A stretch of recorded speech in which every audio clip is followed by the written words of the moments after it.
Showing us how to make royally inspired DIY teacup candles is the royally inspired Maria.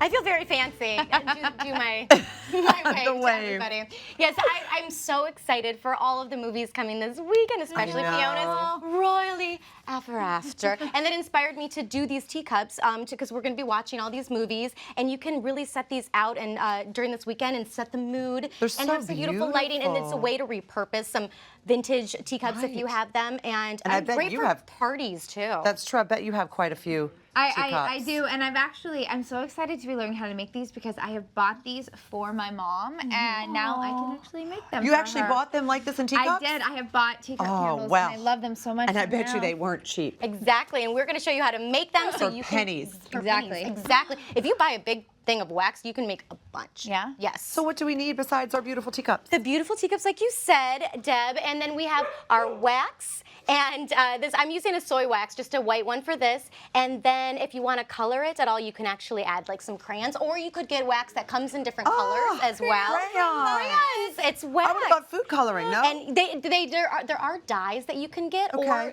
pre-dyed wax that you can use. So if you want to do a color, you can go that route, but you can add a little crayon in there, chop it up, and That's put it in there adorable. too. And then the wicks come just like that. And then if you want to add in any scents, if it doesn't come pre-scented, you can add that. Our little tin here that is made specifically for melting wax and candle making. And then, of course, some matches and some tape and some things like that. What if you don't have this tin?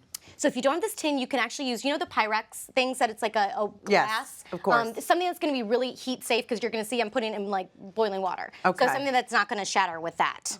All And right. that's it. Well, I know you got started earlier today. Yes, and to prep my earlierness, I have my teacup. And so you can see here, the wax I'm pouring in. So for the wax, you want to do actually double the amount that you need, so that you're measuring. So for instance, I use my teacup to measure, so 2 scoops per cup, if that makes sense. And then you put it into the warm you don't need the water boiling, but it just needs to be Hot enough to melt. Exactly, and then all you do is just be patient and stir consistently. And I like to stir consistently because then you don't get lumps. And that's the whole point of the wax being the way that it is.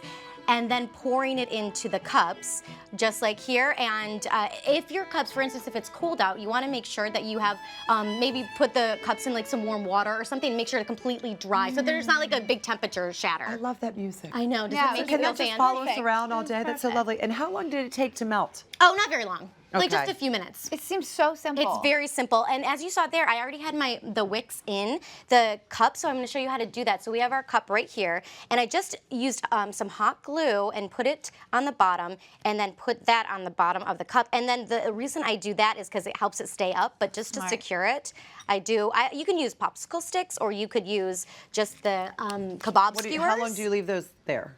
Until it sets up.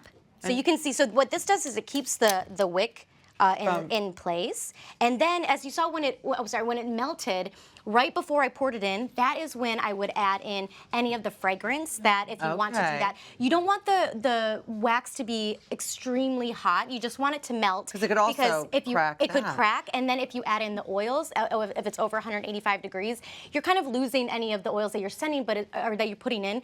But be very cautious when adding oil into the wax because there's, generally speaking, it's 1 ounce of oil per 1 pound of wax because you don't want to add too much oil. Candle making is truly a science. Right. You're lighting. It's like baking. Exactly. Yeah. And so make sure you're being cautious in that area as well. But you can also buy some wax that has scents already in them, and then you don't have to worry about it. Nice and easy. I know. Nice and easy. Can you use any kind of cup? Oh, that's a great question. Okay. You know, I would use something that is used to having heat. So these cups, for instance, are used to having boiling water put in them. But you could use a mason jar, things like that. But like I mentioned, if it's cold out, you want to make sure that you're not putting it in something that, even if it is like this, that it's cold. This is so fine yeah, make sure they're very clean. So the finest of china like that your Royal Highness would use in the film. Would you? Now I have no idea if this is even possible, or even if you know. Could you melt the wax in the microwave? Even though I know Leslie said never use a microwave ever in your life. You actually, the wax that I have here actually says it's microwavable. Safe, but really? I would check out, like you can see right there, it says microwavable, but definitely it'll depend on which wax you have. And generally the wax should say what it's capable of and like how much oil you Okay. could be adding and scent, fragrance and things like that. And when you get your fragrance, make sure it's for candle making. Really? Yes, for candle making. Because you can't just use any You fragrance. can't just use everything. That is good to know. Yes. Because Don't pour your perfume in. Because Don't I do actually not thought- do that. I have some tea rose perfume that would be perfect, but perhaps not so much. Not so much. Well, These are so cute. Fiona, we know you love them aren't so they much. fancy? That's for you, Oh, and that's for your thank mommy. you. for you. Oh, thank you. There you go. Go on, sip on your tea. You know what, Maria? Spoiled of tea for you. Oh, thank you. For more instructions on this DIY, please go to hallmarkchannel.com.